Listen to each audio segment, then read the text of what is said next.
Is this the fucking mic? This is exactly what I should be doing. What's up, and welcome to this week's episode of The Drop, your weekly source for all things NFT and crypto art, as well as upcoming drops by notable people in the Mograph industry. I'm Matt Milstead. Joining me, as always, is Dave Koss. Joining us this week is super NFT aficionado maker, Mr. Gavin Shapiro. Hey, what's up, guys?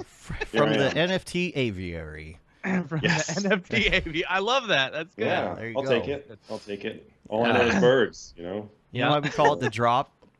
Why is that? Because when we switch to it, all our view count goes down. That's really good. Yeah. I like that. So I guess there's not a lot going on in the world of drops this week, Matt. I know you had like 3 things you wanted to mention real quick before we get into the meat. Yeah, I can do that. Let me pull back up my list because I had my intro. We should just add the intro into this each week, into those notes, so I don't have to keep on going back. Anyway, Maker's Place. There's only 2 drops this week. The first one is Lumi doing Cosmic Folklore. This one's beautiful. I love the colors. Absolutely love the colors. Man, the colors, children. The colors. Hi. So really cool ethereal stuff. I dig it. I super like it. I like it a lot. Yeah, that's pretty you know. Yeah. Yeah. And then on the 10th, Urs Fisher's doing another drop on Maker's Place. Gotta love myself some Urs Fisher. Some intersecting geometries. Some intersecting geometry. Yeah. Yeah, Moving, intersecting like you do. Yeah. Mm-hmm. So Or like anyway. the spoon through the letter. Right. Yeah. So chaos. Nice. Chaos. But we also had 2 community drops as well, right? We do have 2 community drops. Yeah, the first one is Billy Chitkin. He is dropping his new piece. I believe it is on Super Rare. He's dropping it next week. No, today. He's dropping it today. Oh, it's today. The 7th. It's today. Arhelius. I don't know if I'm saying that correct. But yeah, super cool piece. I dig it. I really dig it. Wow. Love the Very space. detailed. Space. Yeah, space. Space. And then the last one, got an email. Hey, Matt and Dave, hope your Monday is going well. This was last week. I have an upcoming drop on 3/2, so that was 5 days ago, on Nifty Royale. In case you are not aware of the platform, when you buy one of these versions, your NFT will automatically entered into a BR. What's a BR? Battle Royale? Battle Royale. Neat. I guess. I don't know. I'm guessing. Shows Battle how much Fortnite I play, right? Well, entered BR into is a Royale. Halo term. I mean, you know. It is? Battle rifle. Battle rifle, yeah. It's battle Yeah. rifle. Entered into a battle rifle. Yeah. Where one winner will be selected randomly and win the special editions. That's fun. We're also, I think EJ did something similar to this. We're also airdropping fun Nintendo-style versions to anyone that buys the base NFT. Also produced 2 custom Battle Royale fighting game teaser trailers for the drop to play. Yeah. You mentioned this cool is stuff. Garrett, right? Garrett Appleton? No, because it doesn't say Garrett Appleton on it. Yeah, sorry. I added it to my notes. So It is Okay. Garrett Appleton and Yeah. Ape Town Art, Yeah. who, you know, we had no idea, you know, the relation. Was related to, yeah. Yeah. So anyway, that's it, right? That is it for. That's like, it as far as like the drops, the community stuff. But Right. let's get into it with Gavin, because Gavin's yes, OG NFT artist. We what have I'm a here lot for. to talk about. Trying to convince us all to get into NFT art. And we're like, what is this crap? Can't I just right click and save as? That was my first reaction, too. I think that was a lot of people's first reaction. It's like, Yeah, and that was 100% me. Like when EJ and Ariev used to, or EJ especially, was talking about it, you know, and he was like, "Oh, I'm gonna save some of my stuff," you know, and he sold like 3 of his pieces for like $250, like instantly, you know, and I was like, how? Like, I didn't get it. It wasn't until we had people on the show where he started talking about the smart contracts and stuff like that, where I could see like the usefulness of it and how it actually, you know, can be legit, you know. Totally. But so tell us about your journey. Yeah, what have you been up to? Like, man, what my have you been journey. up to since like Since 2 basically years ago. yeah, Holy crap. blowing up and, doing tons of, very successful drops. I own several of your pieces, Thank you. Thanks a Yeah. lot, man. Yeah, you're one of my OG original favorite artists. So, That's nice of you to say, dude. Yeah, it's been a crazy journey. It's been really, really crazy and surreal and humbling, and I feel very lucky to have had this journey so far. I started, I got into it because Nifty Gateway invited me to their platform. That's nice. Yeah. In I think May 2020. Does that Back sound before right? people were begging to get on the Yeah, platform. exactly. They were just like reaching out to everyone. I was like, "Hey, this sounds kind of like a scam, but can you tell me more about it? Yeah. It sounds a little too good to be true. Can I see your contract and everything?" And, Mm-hmm. but I was like, "Sure, let's try it. Why not?" Yeah, I showed it to a friend of mine who's really into the art world, and he gets it, and he was like, "Oh yeah," he recognized some artists on the platform already, and he was like, "No, if they're on this platform, I think this is legit." I think it was Kenny Scharf, maybe. I think he was one of the first artists on there. But anyway, so I did it, and I was doing a drop with them every few months, and then in February 2021, I had a really successful release.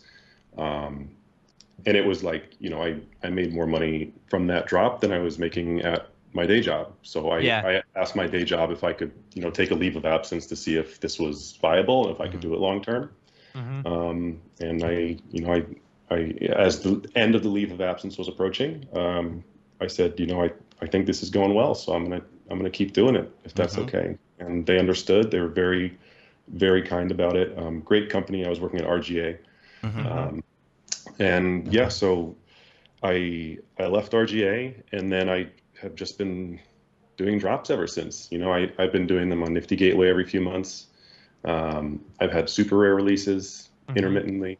I released something on Artifacts, which is a very cool project started by a great guy, Roger Dickerman, who he's been interviewing everyone in the NFT community, and he's been really supportive of everyone. He's been going on, I want to say like CNN or NBC or something, live on the air, like talking about, why NFTs are going to stick around and what the utility is in terms of giving, giving digital artists an outlet to sell their work and have people collect their work. Yes. So recap, I was talking about Roger Dickerman, who runs the Artifacts project, which is a very cool NFT project. He's like making a big long-term archive of like the top NFT artists in the space, making like a time capsule kind of thing. And he's been on the news, being a proponent for NFTs and explaining, the kind of possibilities that come from them. Super cool. But yeah, so I worked with him, and then I did a few releases on Nifty Gateway once every few months. I've done a bunch of stuff on Super Rare and some stuff on Tezos as well, on Hen. And then we started talking about Five Penguins. Yeah, Five Penguins. Yeah, Five Penguins is a killer project. Thanks, Dave, it's not going to be the same. I'm talking about it again. Dave, you should cut in the original. No. There's no for editing. the show. Yeah. Show. Oh, the actual for the show. audio show. Yeah, because audio it's show. better. Yeah. But yeah, I mean, we were talking about how, I appreciated the fact that when you were releasing it, you said there's no utility plan, nothing. It's all for the art. And it's not often that you see, projects like this, collections coming out and being like, hey, this is just for the art. It's like especially in the NFT space, it's very it's as much as like a lot of artists want to be like, oh, it's about the art, blah blah blah. It is about making money because this is their job, and Sure, it's collectible and it's whatever. But like, it's not often that you see. I'm just doing it for the art, Yeah. No, but it is genuinely for the, and of course, there's a money making component of it. That's what NFTs allow. Sure. But my goal here is not like to try to sell you something. I don't want to convince you to buy my art. It's like my goal in this is to make art, and if I can make a living selling my art, I'm going to keep doing this. Yeah. It's like I'm not going to try to convince you to buy it. I'll put it out there if you want it. Great. Like I want the people who collect my work to really love it. I don't want to have a collector base that's all people who just bought it because they want to sell it. You know, Right. I want it to Right. go into the hands of people who want it and really like it. So I'm just, you know, I'll keep making the art and I'll keep putting it out there. And if people like it and I can make a living doing it, I'll keep doing it. You know, and if I can't, then I'll go back to animating spinny phones and stuff. Right. What I was gonna say earlier before we got disconnected is that I think it was a tweet or something that I saw. You were the first person that I remember seeing something out there that said, "I'm going to stop doing my day job and do this full time." Like you're the first person I saw, and it was around. What was that? It was now. February. It was I think March 1st. It was a year anniversary. Wow. When I left. God, That was when I took the leave of absence, I think. Yeah. But yeah, it's been a year. I'll always remember February 2021. Yeah. That too, era, man. That was just like the boom. You know, that was unreal. Everybody was That's when everybody realized they were missing out on making money all of a sudden, and they were Right. like, "Oh, Yeah. okay, I get it now." You know. Yeah. No one wanted to do client work, and we were all bitter that we had to, while all of our friends were making millions of dollars. Right. Yeah. Yeah. You were gonna ask something though, Matt. I thought. I don't remember. Yeah. Did you? So did you talk about the 3D prints yet? Let's air? let's go back. Let's go back and talk project. about because I don't think we talked about it. That was actually live. Like how you actually went through and did the 5 Penguins project. You know, sure. What was like the actual workflow for it? And you know, you had talked about while we were off the air. You know, the he was actually like piecing them all together or whatever. Yeah.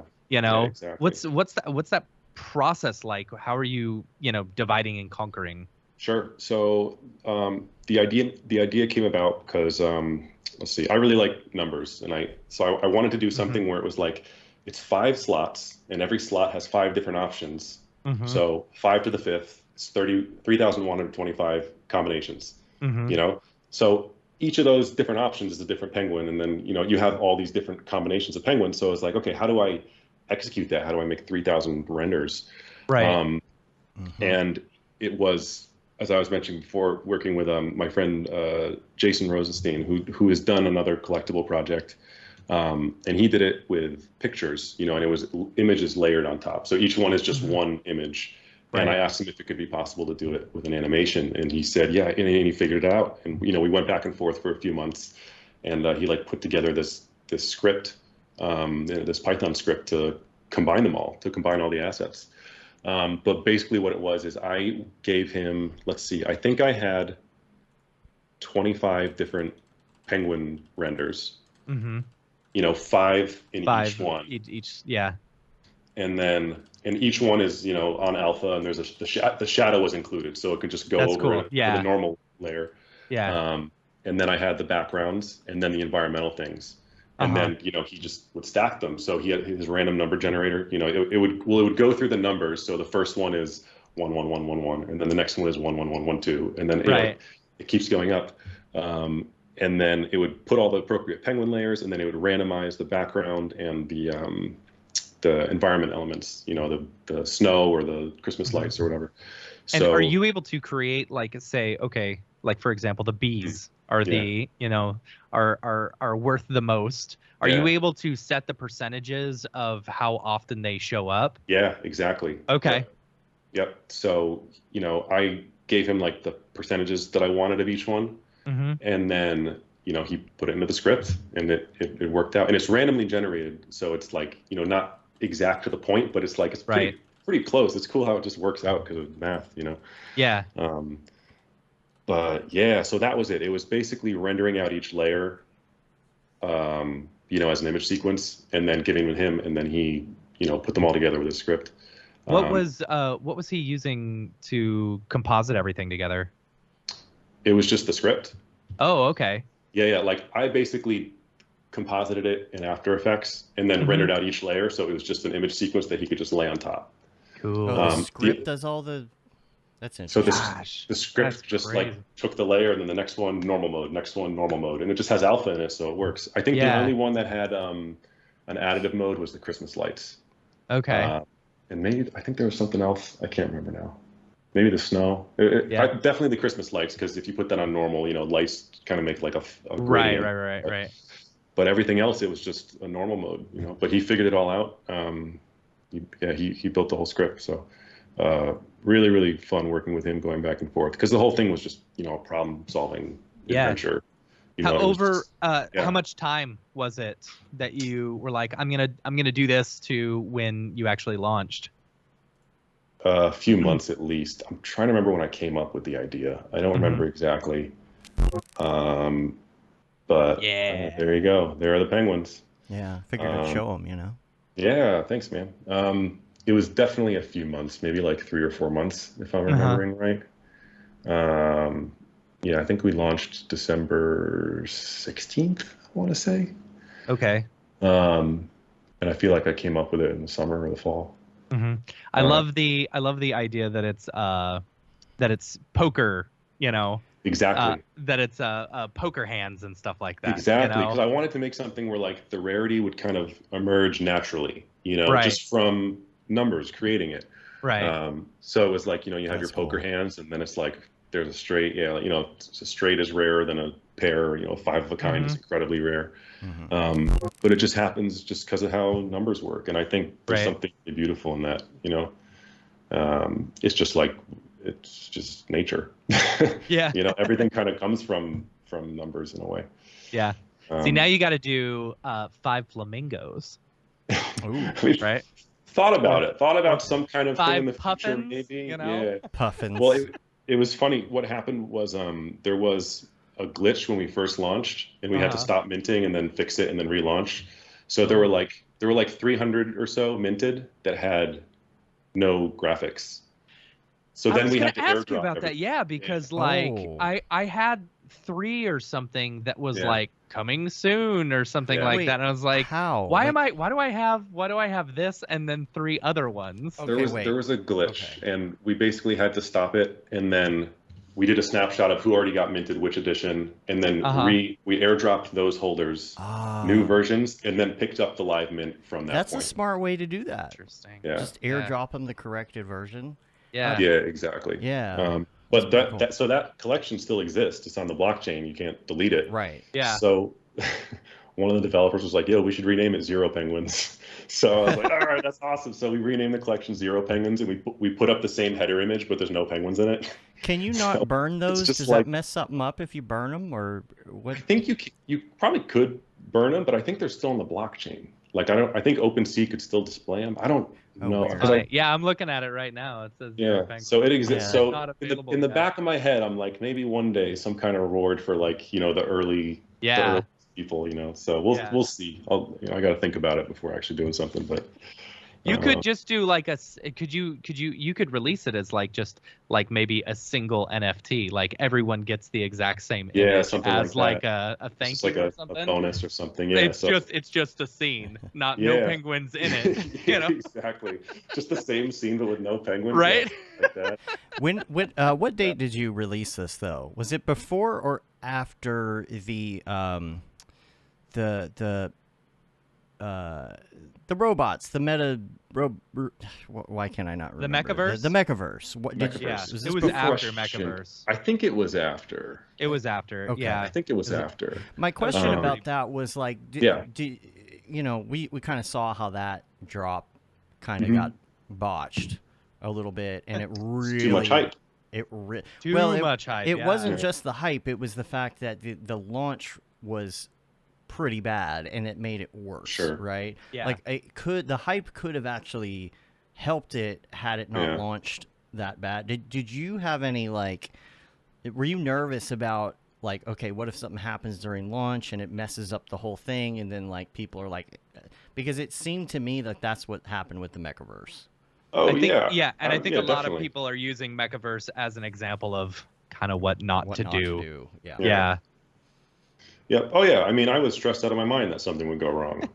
And then something went wrong, like within an hour. Right. Yeah. Right. And then we had to cancel the mint and redo it all. Good So, fix though. That was a great fix. I mean, Yeah. thanks to the developers. They worked their asses off on that. But I think that is a good Yeah. lesson from Mechaverse about like, how you do your rollout and make sure that things aren't too similar, and You know, you Yeah. have the right kind of rarity and all of that, you know. Yeah.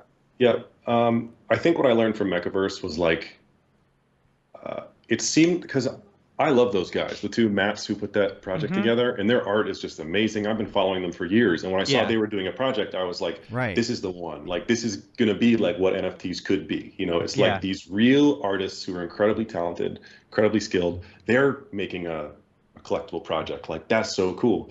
And then I think just like the hype train got on board, and it just so many people hopped in, and then there are 100,000, 300,000, 500,000 people trying to get it. And that, and then it's in Forbes. It's like now everyone just wants it so they can sell it. You know, like people don't want it for the Right. art anymore, which I think is a Right. real shame because the art's beautiful, you know, and Yeah. they knocked it out of the park. But I think it just got out of hand. So a thing I learned from that was I don't want to overpromise, and I don't want to like make something that, oh, you're get on the whitelist, you can sell this for money. Right. I just right. want, I was like, don't hype it up. Just be genuine about what it is, you know. And I didn't make a Discord for my thing because I didn't, you know, I saw people, you know, Oh, getting yeah.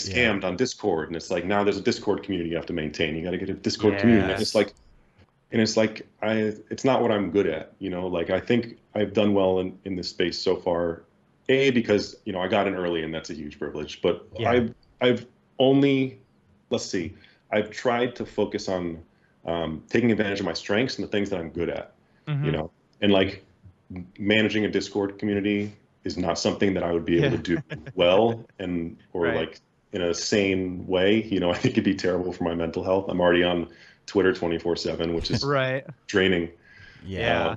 You know, I'm not cut out for this much social media. So I didn't want to take on another thing that I knew I wouldn't be able to maintain and then let people down. So from Mechaverse, I basically learned like don't bite off more than you can chew.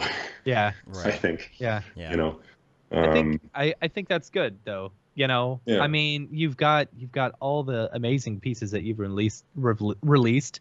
You did a really Thanks. cool collection drop with Thanks. zero expectations from anyone. You Yeah. know, like you're definitely making it more about the art and less about the, you know, the money. Thank Even you. though- Yeah, and then it's fun because then, you know, when I do decide to do something new that that is, you know, part of the same collection, but there's a new piece of it, it's like that's really exciting for people. Instead of like, you know, where's the thing you promised? You know, Right. like Right. when are you delivering? You know, when an airdrop and all this shit. When you know, when it's like, airdrop? Come on, friend. Yeah. So Friend. yeah, so Yeah. Yeah. it's just more fun that way to just be, you know, not overpromise, and then you can just have fun with it, and it's a fun surprise, you know. What's I like asking this question to Sure. NFT artists.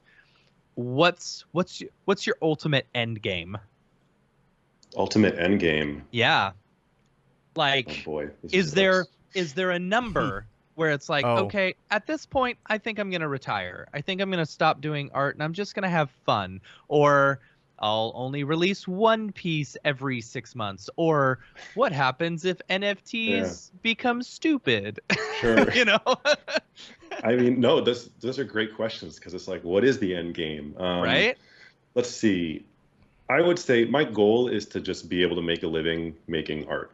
You know, Yeah. like I don't think I would just quit if I hit a certain number. Like I wouldn't know what to do with myself. Like all I know how to do is use the computer and make 3D stuff. You know, Right. it's like I'm not just gonna get a number and then stop working on this. You know what I mean? See, I have a number. Yeah. $13 million. Once I have $13 million, And that's it. Yeah. I'm good. I just go travel for the rest of my life. That sounds pretty good. I would like to travel more, but no, Yeah. I mean, it's like, it's funny. My girlfriend Audrey could tell you this too. It's like every time I finish like a Nifty Gateway drop, because when I've done a Nifty Gateway drop, they invite me to the next one, like, you know, in 4 months or 6 months Yeah. or something. So every time I'm approaching the drop, I'm like, okay, after this drop, I'm going to take a break. Like, this is going to be it. I've been working so hard on this. And I finish, I'm like, breath of fresh air. And then they're like, hey, so the next drop is April. And I'm like, all right, great, sounds good. And then like from that point on, just up in bed at night, like, what's my drop going to be? Ooh, I can't wait to figure this out. You know, and it's like, it's a problem solving thing. It's like, I can't not make stuff, you know? So your body feeds off that stress, you know, and if you don't have it, then you'll die. Yeah, it's funny. It's not even the stress. It's just like it's it's fun to work hard on something, and then at the end you have it, and you're like, it's like It's shipped. you. It's shipped. It's a piece of you. You know, it's a piece of you. Yeah, you're forming identity essentially. Yeah. You know, it's like you get it out, and it's like it's satisfying to look at it, and it's like, I had it. This is a dream that I articulated. You know. Yeah. It's like that whole process is very rewarding for me, and also, you know, if I do something where I'm not sure if it's going to work or not, and then I finally get it out, it's really it's satisfying to have that sense of accomplishment too, and to learn something along the way. You know, I would like to keep learning things. I don't want to stagnate. So I always try to do something a little bit different or a little bit new each time. You know, I have this fear, like, you know, because I don't do flamingo loops anymore. You know, like the flamingos show up, but you know, I didn't want to just be like, all right, I'm the flamingo loop guy. Right. Yeah, but also like I didn't want to look back on my career and be like, all right, I did another 400 flamingo loops after that. Right. And that's all I do. Oh, they need another one. Okay, it's time to make another. You know, it's like I want to try to be doing something that pushes me a little bit each time. Yeah. You know, and also is new in the context of what people are saying in this space. Because there's so much opportunity for that, you know. It's a new space, and I think a lot of people are coming in and they're looking at it as like an opportunity to make money. But I see it as like an opportunity to do something that's never been done before. Yeah. You know, because you know, people throw around the term NFT kind of loosely and like not really understanding what it is, but it's like it's a medium essentially. Yeah. You know, like from an artist standpoint, like NFTs are a medium. Yeah. And it's like they can offer new tools and new things that you can do with it. In new ways that people can interact with each other. And it's, I just think that part of it's really interesting. And I think there's a lot of opportunity to discover new ways to use it, you know? Yeah. So I don't know. What was the initial question? When am I going to stop? Yeah. Anyway, well, I guess coming back to it, it's like, I don't think I do have an end goal in this. I think my goal, because I found when you have an end goal of something, often you get turned around along the way and you have to pivot. And, you know, I'm not necessarily going for one thing in 10 years. It's like, I want to have sort of principles that drive my actions. And then along the way, I'll have the space to pivot and figure out like what the best path is, you know? Yeah. I think that's the best way to put it. Let me ask you this. Yeah. Go ahead, Dave. I feel like a question that's something I actually wrote down, and you kind of touched on this for a second, but one of the things that I've been thinking of lately with a lot of our NFT artist friends, right, who are really getting into this, they're making a lot of art and whatnot, is how do you keep up your technical chops during all of this, right? Now, if some of our friends are making new things with every single NFT they release, right? Like it's a whole new venture every time. But a lot of our friends are in a specific genre, and that's why people like them, right? Like, so-and-so does this kind of thing, so you're going to do those kind of things, you know, and that is your type of art that's selling. How do you stay up to date technically with maybe other techniques, other software, all of that stuff? Because what happens if in 3 years, all of a sudden, you know, God forbid, your sales fall and you're like, okay, I've got to do some other things, or NFTs go away. Who knows? You know, how do you keep your chops up? Great question, man. I mean, it's just a matter of like, I guess, being diligent about it and being like, you know, I'll try not to do the same thing this time, or I'll try to learn something new, or, you know, like recently I was asked to do like an AR sculpture, and I had never done that. And, you know, that involved like turning something into a GLB and then putting it in an environment. So it was like, I was like, okay, I don't really know how to do that, but I'll learn how to do it, you know? And I tried to I had to upgrade to R25 because R21 can't export GLBs or something. Yeah. So now I'm on R25 at last. But so I learned that recently. I learned, I sort of started taking a look at Embergen, which is really cool. Yeah. So cool, man. Oh my God. Really cool. So I have a piece coming out soon that uses a little bit of that. And then in my upcoming Nifty Gateway drop, I'm using it in that also. So it's a very cool thing that I sort of been putting off learning because I had never done like smoke or fire or anything like that. Yeah. You know, the last time I tried was in like 2015. I was trying to do it in Houdini, and it would like take an hour to like do the sim, and I was like, oh, I don't like it. I try new parameters, and then it's like, Yeah. oh, okay. And I was like, how does anyone become a Houdini artist? This is insane, you know. So that was the first time I gave up Houdini. That's happened. Yeah, I know. Yeah, there have been like happens. 2 other times where I was like, I'm gonna learn it. I'm gonna like watch the tutorials, you know, I'm gonna do it. And then it's the same thing. After a few days, I'm like, oh boy, I need to like Yeah. spend a year on this. Stop But being maybe afraid I'm of blowing Houdini, up. you know? Yeah, stop being afraid of Houdini. I was thinking of Yeah. just getting that course and just diving in. Right? Yeah. Yeah. So let me see. I think a better answer to the question though is find new techniques that will help you tell another part of your story. You know, Okay. because for me, I had this idea. There was a part in the animation where like something was smashing against the ground, and I wanted like steam to come up. And I was like, Right. oh, I don't know how to do steam. And then Right. I was like, well, learn Emergen. Like you've seen, Yeah. you know, videos Yeah. on Twitter about Emergen all the time. Like, Yeah. pick it up. So for that, it wasn't like, okay, do the tutorial, try to figure it out. Oh, it's hard, but push through it. You know, like that can be kind of frustrating. It's kind of like learning a language with flashcards. It's like it's not really going to stick unless you have a purpose, unless it helps you tell some kind of story or you use it. You know, it's got to have some kind of purpose. You got to learn it so that you can use it to do something. So I would say like push yourself to try new techniques that will allow you to tell a new part of your story. Because You know one what of I mean? the things you asked us kind of, it might have been off the air before we started, is what has been going on in the motion graphics yeah. industry. Yeah. You know, Yeah, what's guys, been what's going on in the motion graphics industry? Yeah, Yeah. and it's not just like, you know, staying up to date on techniques and you know, software and tutorials and stuff. It's also about the networking, the connections, and things going on. And I don't think Very anybody important. really does it on purpose per se, but we talk to you, we talk to people like David Ariev, Ryan Talbot, who are Sure. just like, I am so immersed in this and just like constantly on Twitter and doing the collector thing and networking. It's like completely switching careers. Right. It's like switching careers. You Feels know, like even that though it's the sometimes, you know? same, it's the same general thing, but it is like basically switching careers. Right. Mm-hmm. Yeah, it's Yeah. it's a vertical, if you will. Right. And Yeah, so it's like interesting. you don't want to lose that. You don't want to lose your connection to your friends and other people you may know and like what's going on. I you know, NFT people who are people who have moved to NFTs and are so immersed in it. It's not on purpose, but it's just like, do you even know NAB's happening next month? Like the community aspect of the whole thing of like It's wild. It's a you know? different community, you know. But I don't want to lose it, you know. And it's like I try not to only follow like NFT people on Twitter. It's like I have a lot of motion graphics people I'm following, Right. a lot of AI art, which is really interesting. I'm getting into that now. But it seems like everyone's learning Blender. Seems like Blender is the new thing. It's so funny. I sort of predicted this like maybe 5 or 10 years ago. People were like, Blender, what's Blender? I'm like, you know, I bet Blender's gonna like take over one day. I bet in about 10 years, Blender's gonna take over everything because it's so much more accessible. There's no price barrier. You know, it's just like it's free. You can get it, you can learn it.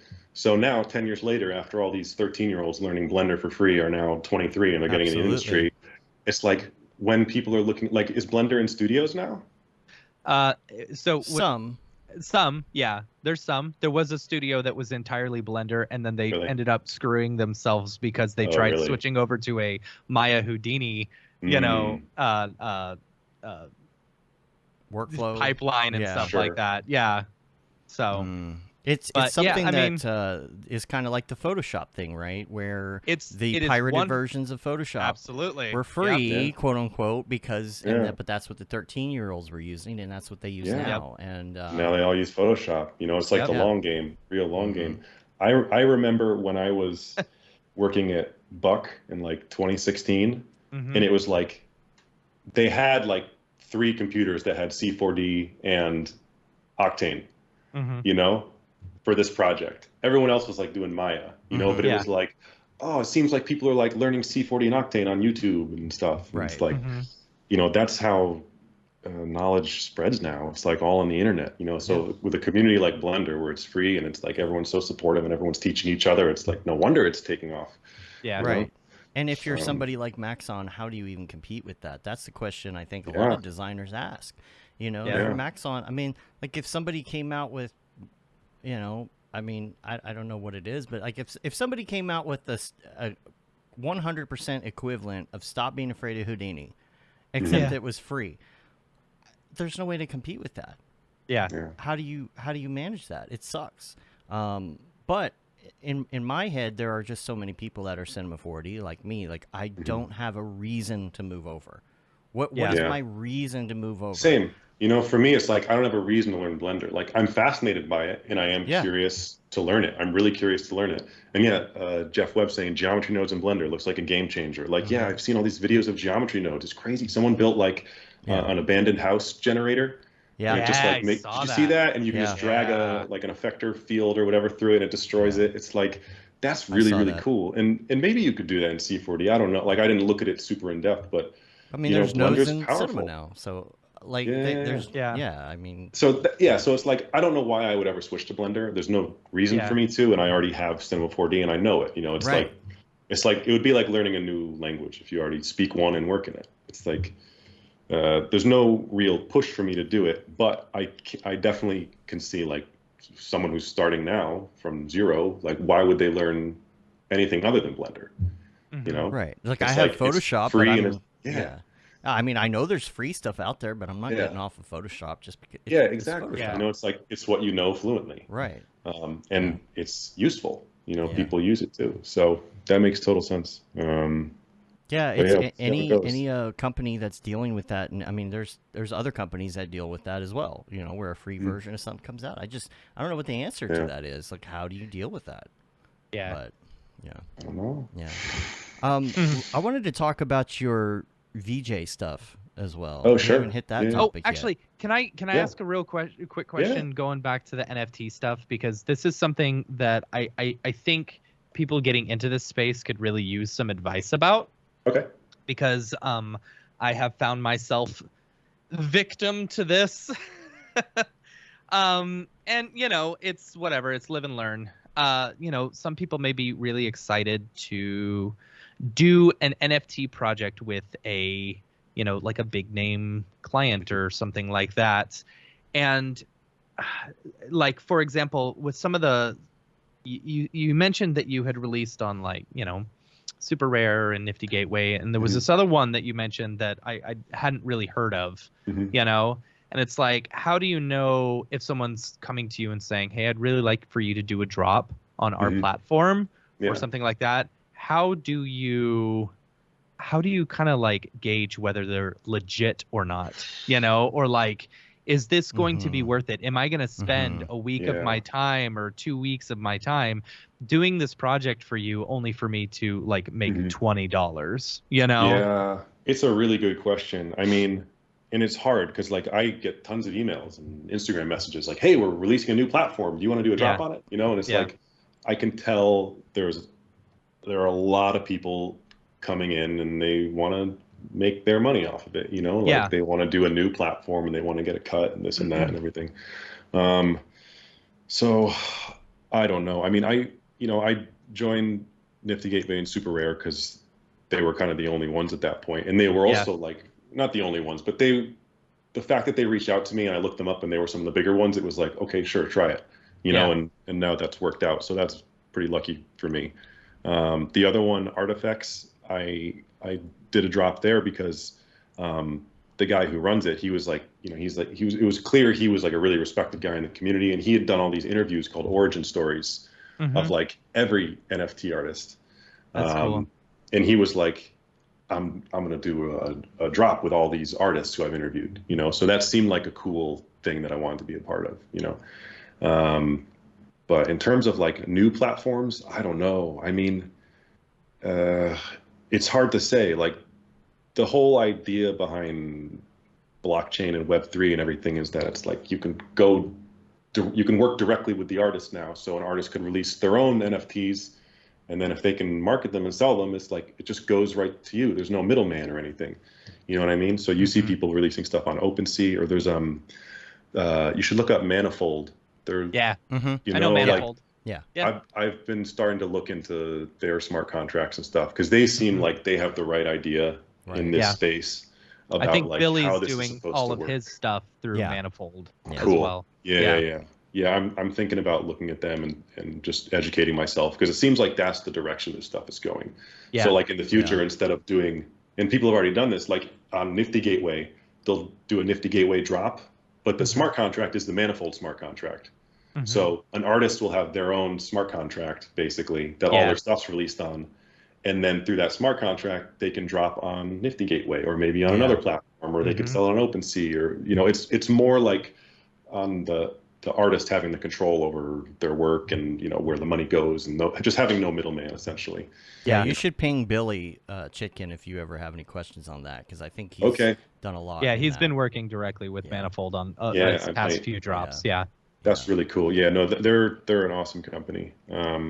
I could tell they got their, you know, they're in the right headspace about this whole thing.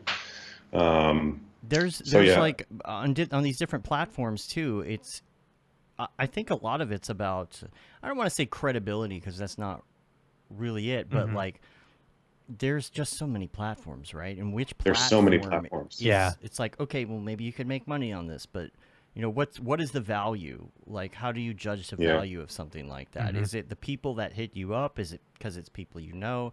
You know, is it the platform itself? You know, so I don't know.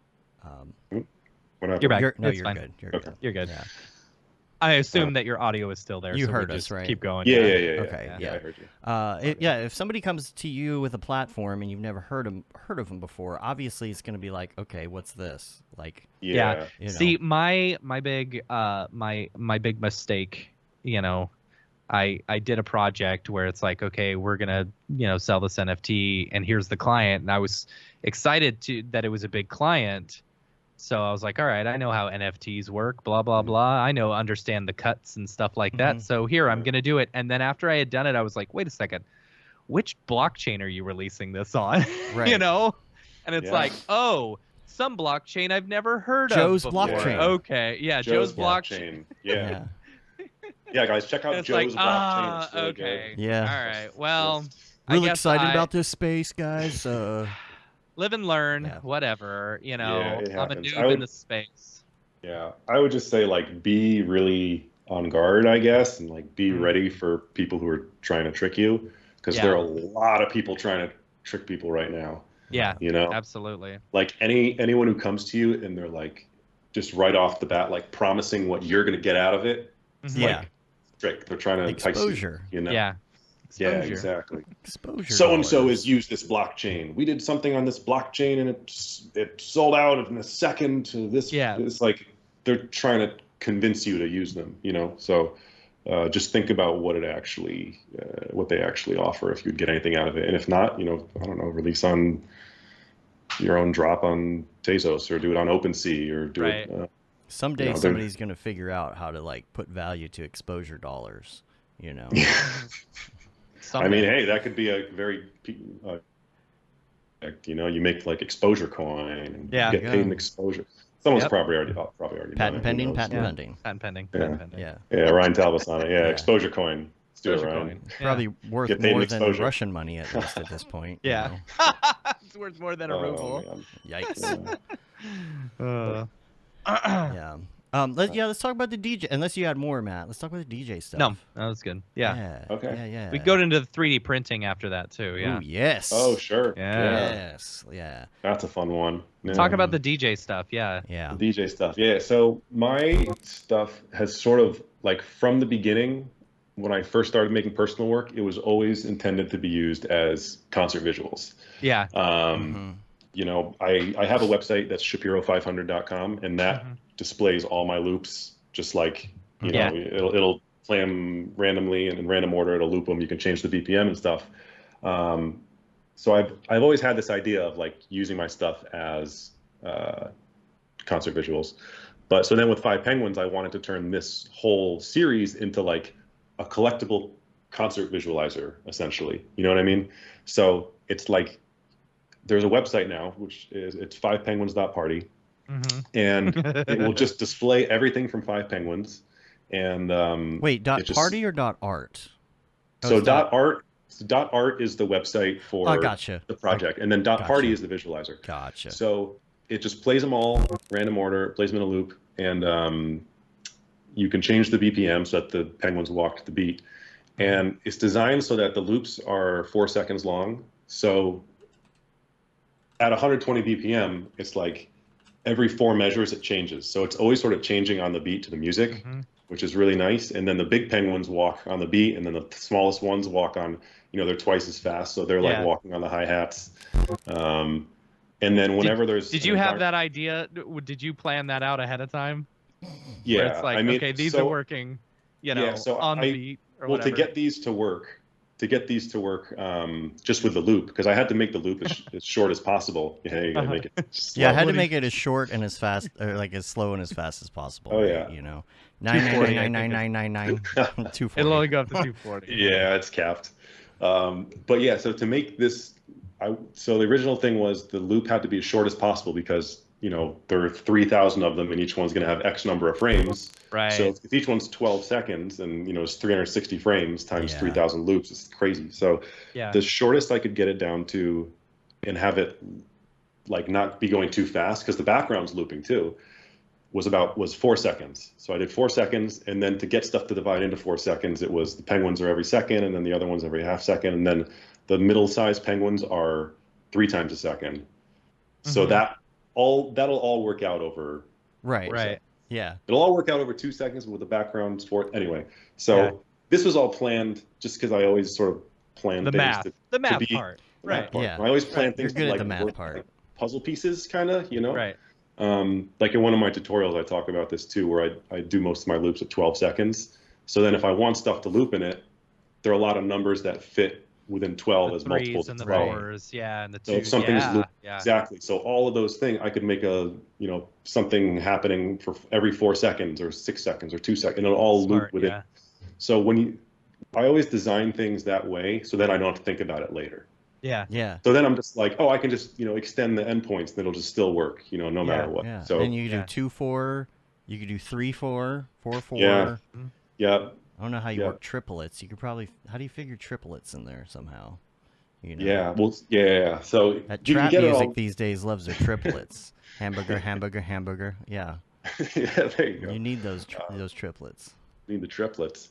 Well, yeah. So the middle penguins walk 3 times a second. They do 3 steps a second. So there you go. They're ready for you. Do triplets. All right. Do you have a background in music? Like you must. You have to. I loved playing guitar as a kid. Yeah. Yeah, I played a lot of guitar, and I always had a love for music. And I liked, when I was first learning like video editing and stuff, I loved like combining, like timing stuff to land on the music. You know what I mean? Yeah. So now it's all coming full circle. So yeah. So all my stuff sort of works as VJ loops, but then this whole series I wanted to turn into a whole visualizer project that people could collect the individual pieces of, So then the idea is, now that this is a free thing and anyone can just use it and play it at a show or something, maybe more people will see it at a show and then they want to play it at their show. It's like a way for it to naturally sort of spread. And I think that's one of the reasons why I started gaining traction initially with my old work, is because I had that VJ site, and I would get people like, VJs and DJs would send me videos and stuff like, oh yeah, I was putting your visuals up at my party last night, and they would send me a video of them using the website, which was really, really cool to see. So yeah, that's the idea behind this new 5 Penguins announcement, is that it's a collectible concert visualizer, essentially. So anyone can use it for free, and they can use the visuals, they can put them up wherever. And then, if you want, you can collect the individual pieces of it, if you like the art. Let me ask you about the 3D printing stuff. Yeah. Sure. Did you have another question, Dave? No. Well, yes, but let's do this first. I was going to talk about utility. Did we talk about utility on or off the air at this point? I don't remember. When we talk about things off the air, then I forget. Yeah. We talked about the utility thing? Well, the utility is the, being able to use the 5 Penguins for the concert visuals. Okay. The concert visuals. Yeah. Okay. That. And also it's the shape of a Twitter banner. I didn't know if we specifically talked about that. Too. Okay. Yeah. It's all a big blur now. I can't remember when we talked about these things. Okay. So the you did a drop for Nifty Gateway called Real Collectibles for an Imagined Reality, right? Yeah. Where you did the zoetrope of the flamingos and stuff like that. Right. I'm still confused because I don't know whether that was real or not. That's great. That's the idea. So that was the point of that drop. That was one of my first Nifty Gateway drops. Yeah. And like, and- I remember that because I'm like, is he like, I saw this like gigantic thing or something. I'm like, is this real? I don't know if this is real. Is he like, That's 'cause awesome. you really effed up my, my idea of what an NFT was at the beginning, because I'm That's like, great. wait, is he selling his Right. art as physical things or Right. something? I love that. That makes me so happy to hear, because that was the idea behind that drop, was like, okay, new technology, NFTs. What is an NFTs? Collectibles. You get something. So I was like, what if I make these objects that you'd actually want to collect in real life? Yeah. Like, here's the dancing flamingo, but it's like a wooden box with, Right. Yeah, here's this one, this crazy zoetrope. This is inspired by the work of John Edmark. It's so cool. He's amazing. So he figured out this technique where he uses like the Fibonacci angle, the golden angle, which is how like sunflower seeds grow and stuff. It's like the most optimal way for seeds and petals and leaves to grow. Yeah. Spaces them out, and then the sun can hit them really easily. Like, but Dave, go back to that. He made zoetropes with this stuff, which is really, really cool. Oh yeah, so this is the one. Is this real?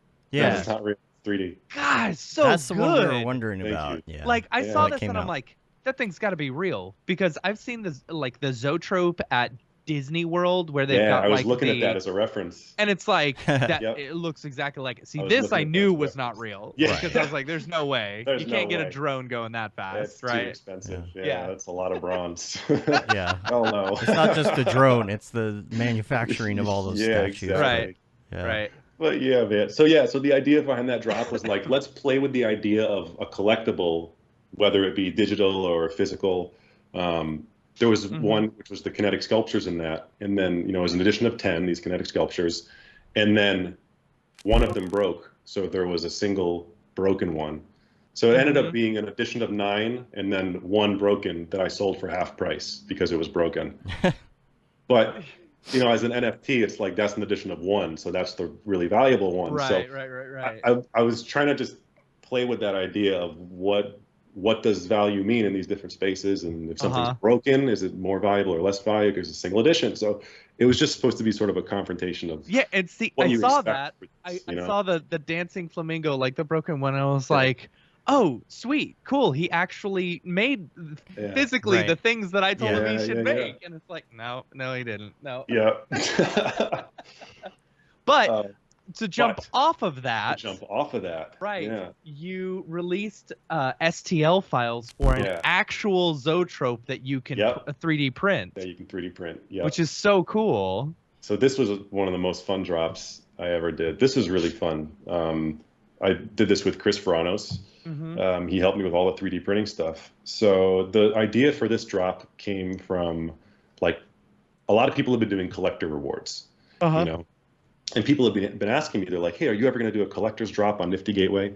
So I wanted to think about how to like really honor that and do it in the best way possible. So I made this drop. It was 2 zoetropes, and the idea was collectors are eligible to get this amazing, beautiful, luxurious collector's zoetrope. It's it's $1.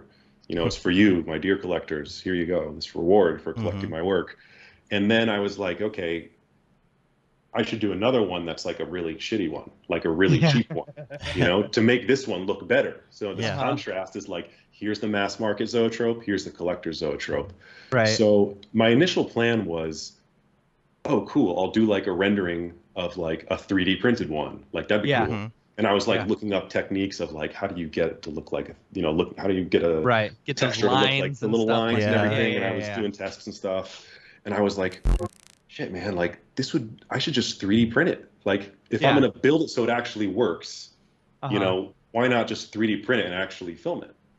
But then, I should film it so it looks like a render. Like, so it looks like I rendered it. And people were asking me, they're like, wait, this is such a realistic render. This is crazy. Right. I'm like, no, I'm glad you think it's a render. Whose hand is that? I made this. That's Chris Franos' hand. Yeah. He's a hand model. Yep. He apparently has just like his hand has been used in like all these VFX things that he's worked on. So we like to say that he's a hand model. So naturally we were like, Chris, it's got to be your hand, dude. Of course. But yeah, it was amazing. So I I built the first design, in C4D, and I sort of figured it out, like how I thought the gears and everything should work. And I sent it to Chris, and then we went back and forth for like months fine tuning it, because he was like, oh yeah, this, but it'll work better if we do this instead for the 3D printing, and like this should be flipped upside down because it's got to be scaffolding and like, or supports and everything. So he was really like the 3D printing guru on that one. And we printed it all at his place. He's got a 3D printer, and we would just run tests, and he would print stuff overnight and try it out. And we went to like a cloth store around the corner and got like, the black cloth. Really luxurious. Yeah, it was great. And he's got a camera, we filmed it. He has lights and stuff. So that was really a collaboration between him and I. And it was just a total blast. It was really, really fun. Because again, it was like, I wanted to do something that I wasn't comfortable with. I wanted to like step out of my comfort zone and be like, oh, what if I actually did a 3D printed thing? Yeah. And then the idea became, let's make it like as easily distributable as possible. Like, this is the opposite of the luxurious, exclusive collector's zoetrope. This is the one for everyone. Like, it's free, print it on your own, have it. It's public domain. Like, get it out. And it's crazy. It's so cool to see people 3D printing it. People are sending in photos and videos of them. Like, here's this thing that was in my head, and now it's like in this guy's bedroom. He's holding it and filming it. It's like, it's bizarre. It's just the spreading of ideas through the internet. Scott Unruh should do it. Scott Unruh should 3D print that. Yeah, on the resin printer. I bet you that'd be clean looking. Yeah, paint it and stuff, Yeah. What were you looking Dave, for? Can you go back to the really fancy zoetrope? Yeah. The one with the blue and the wood and stuff like that. I gotta know, how do you create these? Like there's got to be so much involved with trying to figure out, or is it something simple like, okay, you just do a radial spline with a like an offset or something? Yeah. So this is again based on the ideas that John Edmark pioneered. This golden angle zoetrope concept, and this was made so that it would actually work if you made it in real life. So if you go to the next post. Because it's crazy. So I showed that to Chris, and if you go all the way to the end, the last one. Ooh, golden one. Nice. Oh, yeah. We made some on Tezos, too. Oh, there you go. So wow. I showed him the render, and I was like, yeah. He's like, dude, we should print that. I'm like, dude, there are 200 penguins. There's no way that you're going to be able to take off all the supports. He's like, I'll redesign it so you don't need supports. And, like, he redesigned it so there were little supports under the wings that would hold it, that were small enough. Wow. Oh, boy. Oh, we lose him? Maybe. Man, all the tech problems. Oh, there we go. Oh, there we go. We lost you for a second. I don't know why it's doing that. I was wondering, though, like, anyway. if he would have, there's a support system you can buy. Like, if you have a dual extruding head on a 3D printer or whatever, you can actually... the meltable ones, the meltable, dissolvable, water-soluble supports. We thought about doing something like that, but his printer is, he just has that. Give me 1 second, guys. Yeah. The single head printer. I think also he was saying that like those printers, you need to keep them in a very specific environment or something, because if there's any moisture in the air, it won't work and it'll melt before it prints or something. Yeah.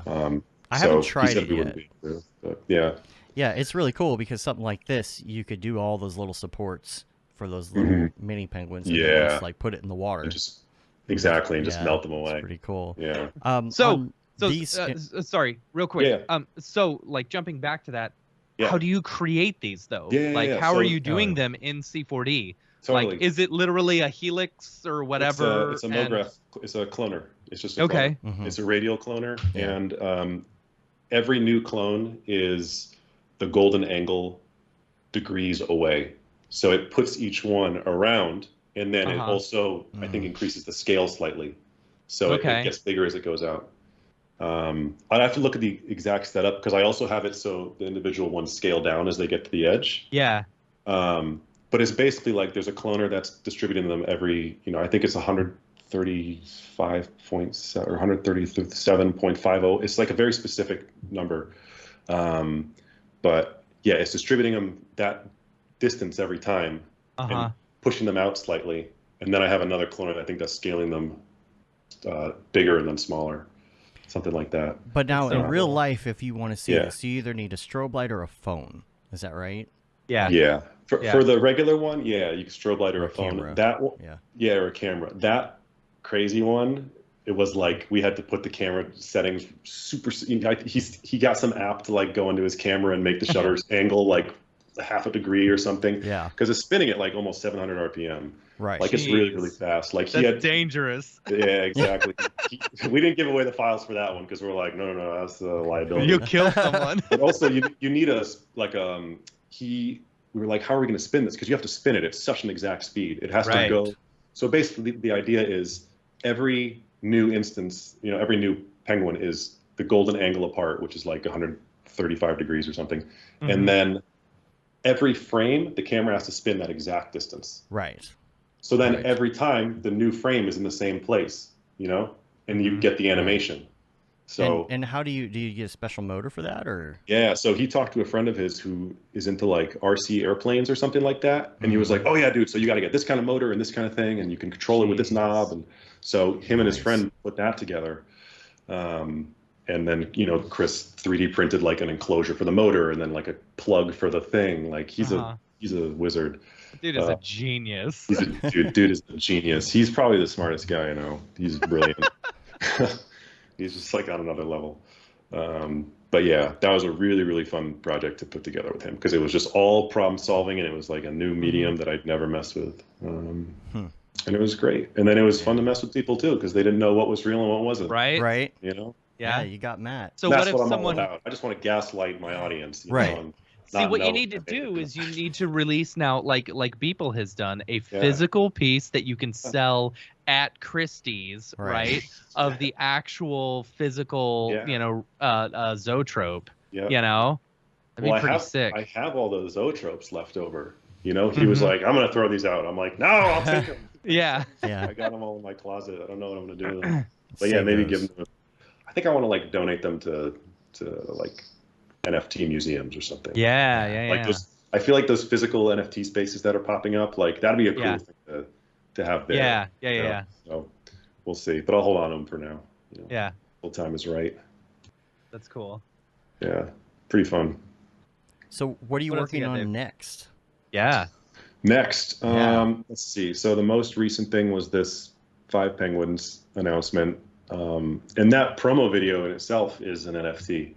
And it's going to be the first of a series of like 5 Penguins parties, which is going to be fun. I'm going to make these different environments where like the penguins are going to be, watching the 5 Penguins loops, and I'll show different, different collectors loops on the wall and stuff. It reminds me of like something Smearballs would do with his characters, or did do with his characters, right? They're all having a party. Yep. Yeah. Really cool.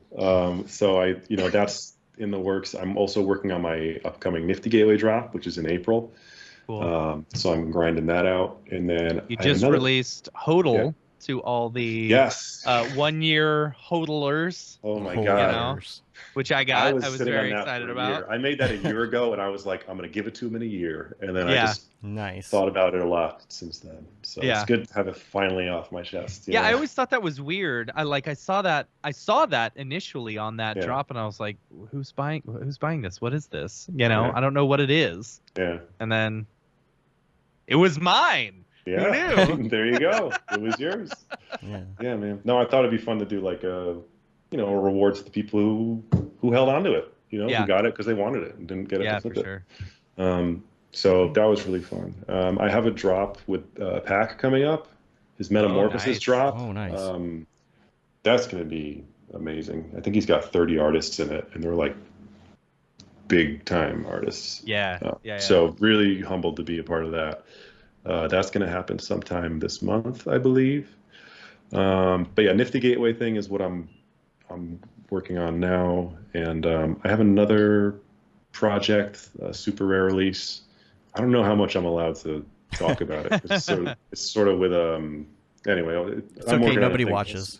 Yeah, nobody watches the show anyway. But yeah, I'm working on that too. I think that's the main stuff.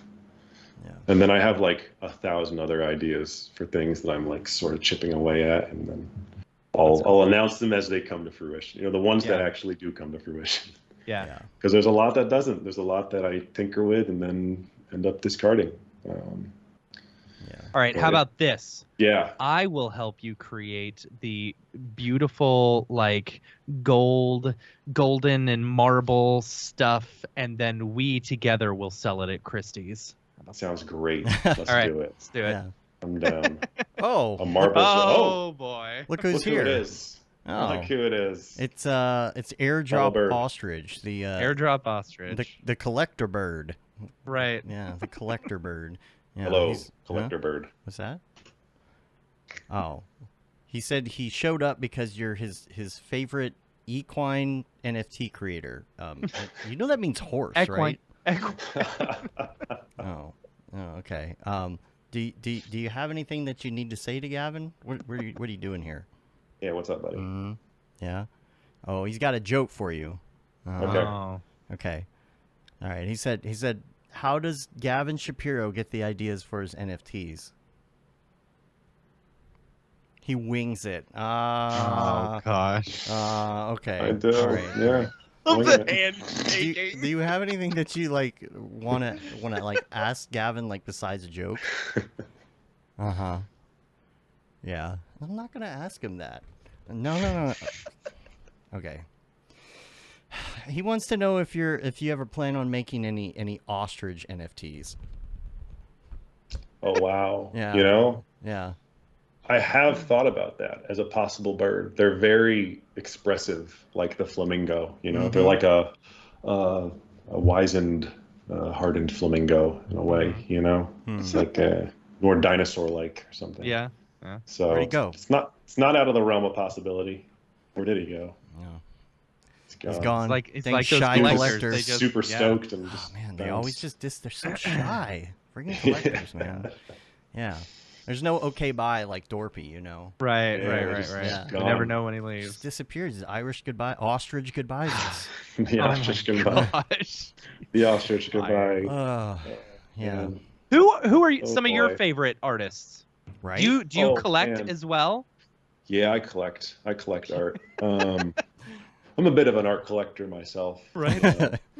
Um, some of my favorite artists. Okay, let me see. I have like lists of these. Let's just go to your profile and I'll start reading off who Right. you've got. Oh, here. Let's You know find what? his Let's wallet. go to Oh no. Let me see what I got here. You got one 40 of my- them. Yeah. I got 40. Yeah. Got some rhymes like Um, dimes. Oh some yeah, Shams. that's A bunch of yours. All right, what are you looking at, Let's see. Matt? Looking at Nifty Gateway. Oh okay. yeah, so Okay. Nifty. So I put a lot more stuff on hardware wallet. Let's see. So one of my favorite artists right now is this guy. I'm probably going to say his name wrong. Hadi Tabasi. He's an incredible animator. How can I send this to you? Just put the link in the dingus in the Skype dingus? dingus. Yeah, I can bring it up. Let's see. Let me like get to his Is it page HADDI? Is that? here. That sounds familiar. This guy right here. One of like the smoothest Oh, animators HADDI. I've ever seen. Just really like expressive animations, like a lot of personality. Totally. And I Oh, totally man, that elephant love his walk work. one is so Elephant's cool. so good, right? oh, look yeah. at So much style. So I got his camel walk. That was like the first of this animal series. Yeah. That's cool. And he's been starting to blow up lately. Like it seems like everything he puts up, it just gets a bid and sells immediately. That's amazing. So his work is just really good. It's like this one that he just did a gorilla. Yeah. Really cool stuff. So I love Gorilla his walk work. cycle. Oh man. Do you know That's great. Tony Right. Tony Babel? I think it is. That's great. Yep. Big fan of his work. Tony Babel is awesome. He's Yeah. singing very well. I also Yeah. love this guy. This is Kinetic Graphics. He's been really making some mind-blowing stuff. He does a lot of interesting scale loops. Oh wow. Wow. Is this like yeah. infinite? This goes forever, yeah. Yeah. So it's scaling up like Yeah. almost imperceptibly, you know. So it just sort of goes forever. Wow. So his work's incredible. That's gorgeous. That's Dang. like Gorgeous, right? that's I also love this smooth. guy. Here's another one. Oh, that's so This crazy. guy, Retard. I think Matthias. I think I've seen this one. Yeah. His work is very cool. If you go to his profile, you'll like see that his style is just so immediately recognizable. Wow. And that's what I love about some artists. You know, like when I find an artist that I love, it's usually because they have a style that only they can do. Yeah. It's like you look at it, and it's Yeah. immediately recognizable, and it's also just unique, and it's theirs, and no one else. And they're also very technically skilled. You know, it's like this is like virtuosic ability. Like it's just so good and so unique. I love this bird bro. That's Right. That's awesome. So it's Love such that. beautiful work. It's really unique. So those are some artists on my radar right now. Amazing. Who I think could use deserve a little more attention than they're Yeah, getting. real love. Yeah. A little for real. love.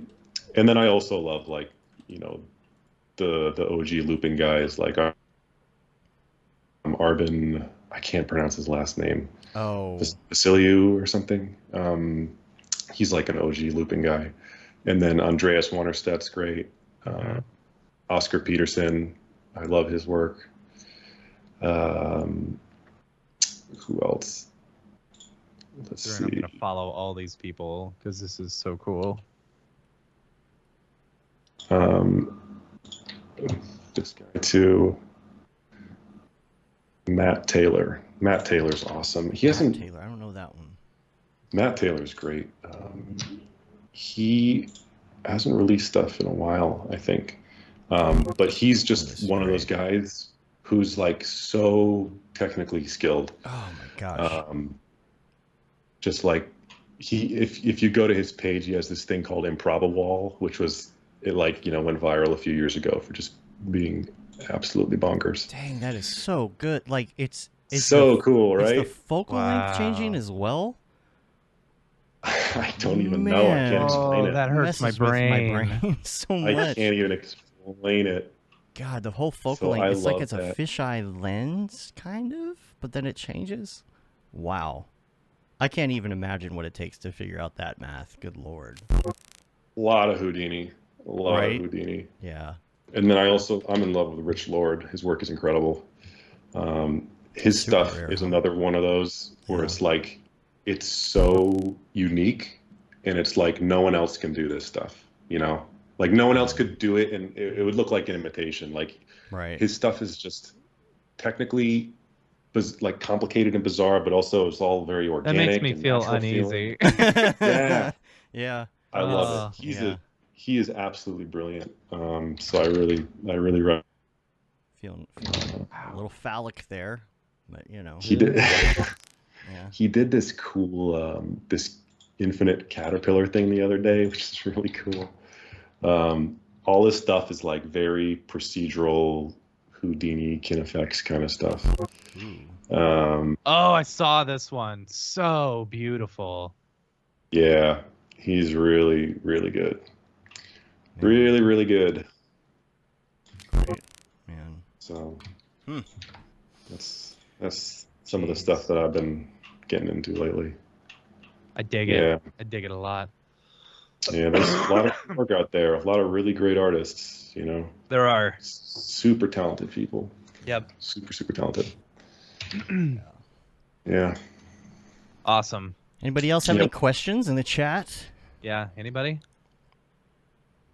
If not, we should get back to the regular show. But in the drop, anyone who's doing any drops, if y'all have any drops, feel free to email us info@mograph.com. We'll show it on the show. Totes. Yeah, Totes. great stuff, man. Yeah. But yeah, let's get back to the regular show. Let's shall do we? it. All right. Sweet. Is this the fucking mic? This is exactly what I should be doing.